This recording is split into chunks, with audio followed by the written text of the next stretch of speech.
Esselamu Aleyküm. İşte doğrunur ve bugün netip olsa Ramazan ayının 15'i 443 Hicri kamarı ve 25. Mart 2024 yıl ve bugün netip olsa Peygamber Aleyhisselatü Vesselam'ın hadis-i şerifi bilen başlayacak olacağız ki öğrenelim, bilelim ki dönüş Allah'adır. Elbette ki ölüm haktır. Onu yattan çıkarmalıdır ve Peygamberimiz sallallahu aleyhi ve sellem'in aytışına göre müminlerin enesi Ümmü Seleme Hint bin Ümeyye'den, Hüzeyfe'den Allah'ın razı olsun rivayet edilmeyene göre Peygamberimiz sallallahu aleyhi ve sellem şöyle deyiptir. Elbette sizin bir neçe emirler, yolbaşçılar baş olurlar. Onların bir neçe işlerini şeriata layık görürsünüz. Kalan bir neçe işlerini olsa ters görürsünüz. Kimde kim şeriata layık gelmeyen onların işini yiğrenip yaman görse cevapvericilikten kutulur. Onların bet pığırlarını inkar etse salamat kalır. Kimde kim onların şeriata ters gelen işlerine yani Allah'ın kanunlarına o ters gelen işlerine razı bolup onlara tavin bolsa o adam günahkar olur buyurupdurlar. Ve yine de bir hadis var. Ona maydayn Ebu Sa'id el-Hasan el-Basri'den tadaga. Allah ona razı olsun. Rivayet edilmeyene göre Ayyiz ibn Amr Allah ondan razı olsun. Allah ona razı olsun. Übeydullah ibn Ziyad'ın yanına girdi ve oğlum ben Peygamberimiz sallallahu aleyhi ve sellem'den hakimlerin, yolbaşçıların iyi ervedi öz qaramağında akıllara yovuz, rekimsiz qarayanıdır diyenini işittim. Sen onlardan bolayma deydi. Yani hiçbirimize zalim olmanı Allah Teala görkezmesin, mesele edemesin ve zalimlere de hem vaktlar barka her kime de vakt verilýär ki adamzat tarihinde bilýäris ki zalimlerin degdeni ve Allah'ın düşmanı diye Kur'an-ı Kerim'de geçen Firavun'a hem kan vakt verildi tawba gelmesi için.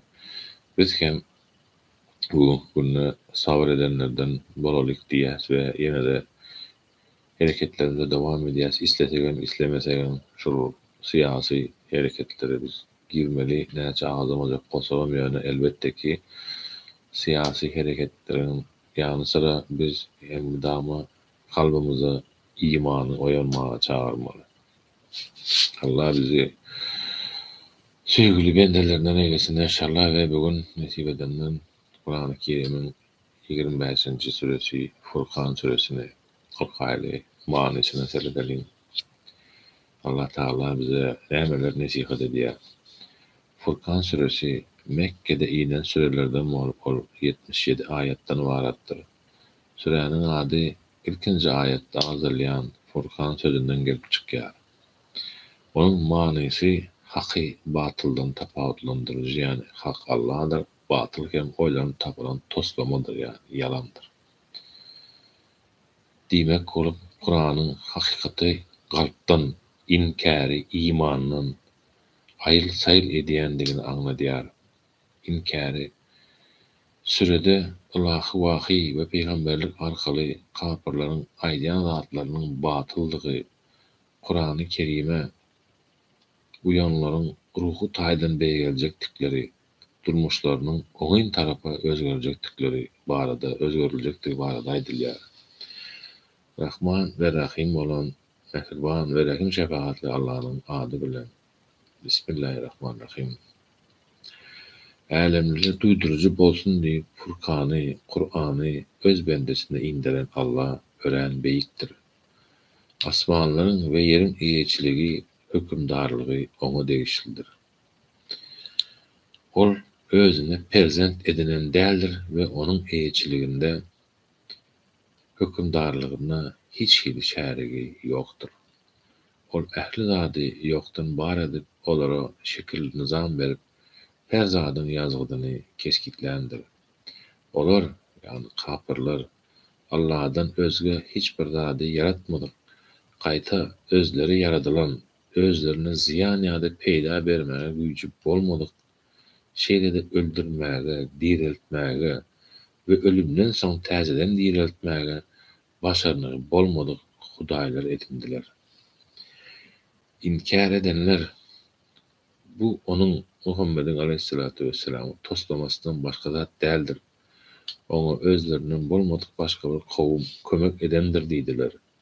Şeýdi bu zulüm we yalan gurrun bilen geldiler. Yine de olar bu Kur'an öňküleriň toslan riwayatlarydyr.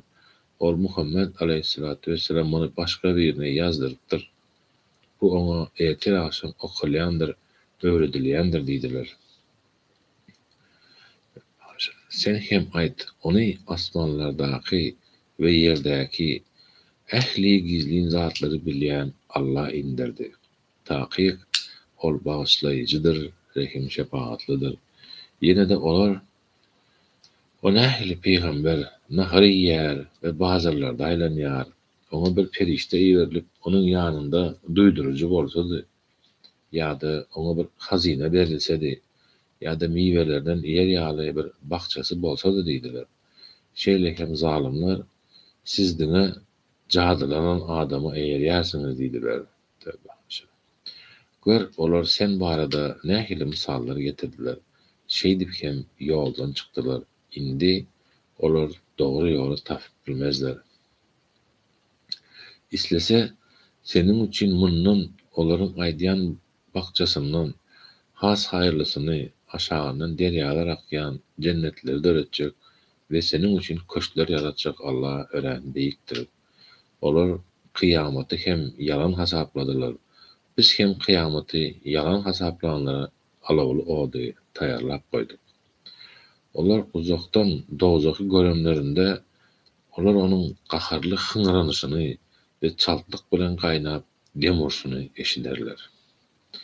Olar boýunduruk dakylgy ýagdaýda dozakyň dar bir ýerini oklananlaryna şol ýerde ölümi çağırırlar.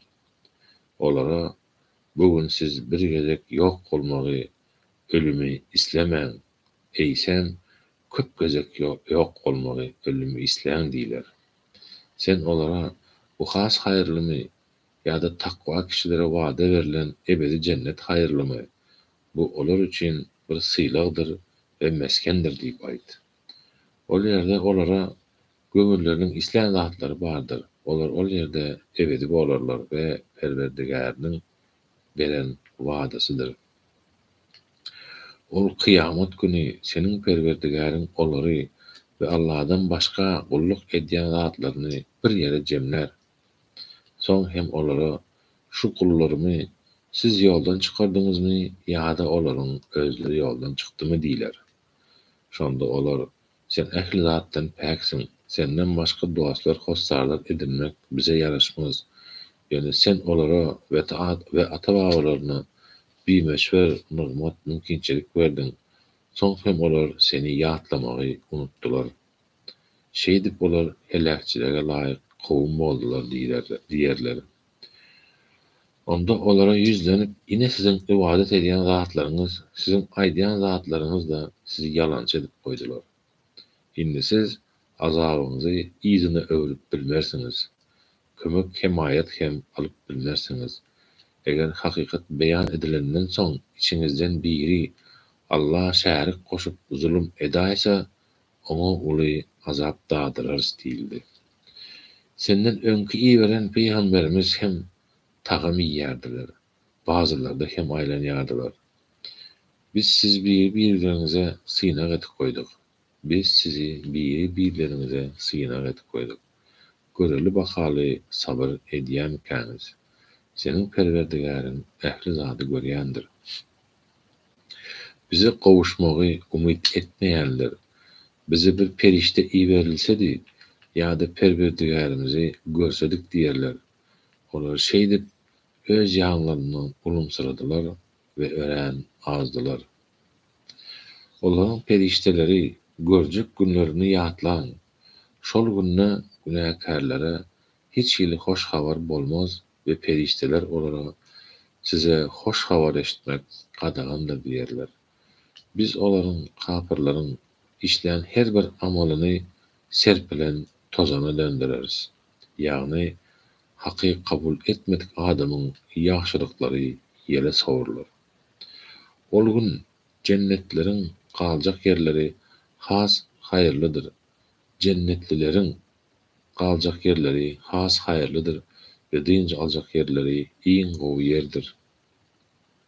Ol gün asman bulutlar bilen ýarylar we perişteler topar bolup inderler. Ol gün hakyky hökümdarlyk Rahmany Allah deýişildir we kapyrlar üçin ören agyr gün bolar. Ol gün zulüm eden öz barmaklaryny dişläp käşke peýgamberleriň ýollaryna, peýgamberiň ýoluna girsedim. Maňa haýp bolsun. Käşke plan kişileri dost edinmesedim. Maňa ýatlatma, Kur'an gelenden soň ol Allahdan özgü tutulan dostlar meni mundan daşlaşdyrdy. Şeytan insany ýarpy ýoluna taşlap maskara eder diýer. Peýgamber bolsa, ey Perwerdigarim, takyp meniň kowmum bu Kur'any hökümleri bilen amal edilmän taşlanan bir kitap hökmüne goýdular diýer. Şeýdip biz peýgamberleriň her birine günäkärlerden bolan düşmanlary berdik.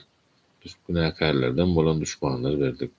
Şonuň üçin dogry ýoly gönükdiriji we ýardamçy hökmüne Perwerdigariň Allah ýeterlikdir Celle Celaluhu. Ýene-de kapyrlar Kur'anyň hemmesi oňa, peýgambere bir gezekde inderilse diýdiler. Biz muny seniň ýüregiňe dogry ýerleşdirmek üçin böyle indirdik we onu sana birin okudyk. Olaryň Kur'any we seniň ýoluňy aýplamak üçin sana getiren her bir misalyny derek biz sana hakykaty we iň gowy beýany getirendiriz.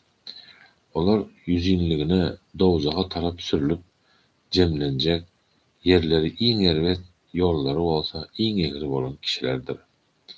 Biz Musa aleyhissalama kitabı Tevrat'ı berdik ve doğanı Harun'u hem ona vezir ettik. Onların ikisine ayetlerimizi yalan hasaplanan kavmin Firavun ve onun kavminin yanına gidin dedik. Neticede biz onları inkar edendikleri için kırıp yok ettik. Nuh'un aleyhisselamın kavmi hem peygamberleri yalan hasaplananlarına onları gark ettik ve onları insanlar için ibret edip koyduk. Biz zalimlere cebir cepalı azap tayin ettik. Ad, Somud ve Res kavmini ve bunların arasındaki bir neçe nesilleri hem inkar edendikleri zararlı helak ettik. Düşündürüşü Ad, Hud peygamberin, Semud, Salih peygamberin, Res kavmi hem Şuhayb peygamberin ümmetleridir aleyhisselam. Onların hemmesine misallar getirdik. Bizim kendi nesihatlarımızı kabul etmediklerinden soň hemmesini hem kırıp yok ettik. Olar Kur'an'ı inkar edenler, sövda üçin Şam'a sapar edenlerinde felaket ýagşy ýagdyrlan şol owanyň üstünden ötendirler. Ol owany görmedilermi? Yok, olar gaýtadan dirilişe garaşmaýardylar. Olar seni gören wagtlary Allah'ın ilçe edip uğradan adamı şu mu deyip yansa alýardylar. Olar seni gören wagtlary Allah'ın ilçe edip uğradan adamı şu mu deyip yansa alýardylar. Olar eger biz öz hudaýlarymyzyň ýoluna sabr etmäken durmasadyk, ol bizi olardan döndürürdi diýdiler. Olar geljekdäki azaby gören wagtlary kimin has beter ýoldan çykandygyny bilerler. Sen hey öz höwesini, nefsini Hudaý tutanly gördüňmi? Öz höwesini, nefsini Hudaý tutanly gördüňmi? Sen ona imana geljegine kepil bolarsyňmy? Ýa-da sen onlaryň köp bölegi bu aýdylýany diňlär ýa-da akyl ýetirer öýdýärmiň? Ýok, beýle däl. Olar haýwanlar ýalydyr. Hatda olardan hem has beterdirler. Sen Perwerdigäriň kölegäni nähili uzadandygyny syn etmediňmi? Eger islesedi, ony duran ýerinde, ýagny güni duruzyp, kölegäni gozganmaz ýala etip goýardy. Soň biz güni hem kölegäniň ahwalyna oňa bir delil etdik. Soň hem ony ýuwaşlyk bilen güniň asmana göterilişine görä özümize çekdik. Size giýjäni lybas edip, ukyny rahatlyk, gündüzi täzeden diriliş edip ýaradan hem oldur. Merhemetiniň ýagyşyň öň ýagyny boşlukça edip ýerleri iýberen hem odur. Asmandan hem tämiz su indirdik. Şeýdip onuň su bilen eli, şeýdip onuň su bilen eli ýeri diýeriz we öz ýaradan ençe haýwanlarymyzy we insanlarymyzy suwa ýakýarys. Öwüt nesihat almaklary üçin ol suwy insanlaryň we ýer ýüzüniň jandarlarynyň aralaryny paýladyk. Emma insanlaryň köpsi muňa bigadyrlyk bilen jogap berdiler. Eger islesedik, biz her owa şähere bir duýdurujy peýgamber iýererdik. Şonuň üçin sen kapyrlara, inkar edenlere boyun bolma we olara garşy bar güýjüň bilen söweş. Furkan 52-nji aýaty. Biri süýji we gandyrjy, beýlekisi bolsa duzly we turşy bolan iki deňzi bir-birine tarap sürüp, aralaryna bir-birlerine gatışmaz ýaly bir perde, dik suw gatlygyny we böwet goýan hem odur, Allah'tır. İnsany suwdan, damjadan yaradan we ony bir-birine tire taýpa we dogan garyndaş edip goýan hem oldur. Seniň Perwerdigäriň ähli zada güýji ýetýändir. Olar inkarjiler, Allah'dan özge özlerine hiç bir peýda ýa-da ziyan berip bilmeýän zatlara ibadet edýärler. Kapyr öz Perwerdigärine garşy durup şeytany arka çykýandyr. Biz seni iman getirip ýaxşy işleri edenlere cenneti buşlaýjy we inkar edenlere beriljek azaby duýdurjy edip iýerdik. Sen olara men sizin Perwerdigärinize eltýän ýola düşmeňizi isleýärin. Men sizden hak dine çağırýanlygym üçin hiç hili tölek hem soramaýaryn diýip aýt. Furkan 57. Ölmez gitmez, baky diýeri bolan Allah Taala bil bagly we onuň ähli noksanlyklardan päkdigini öwgü sana bilen tasdikla, oňa öz gullarynyň günählerinden habardarlyk hem yeterlikdir.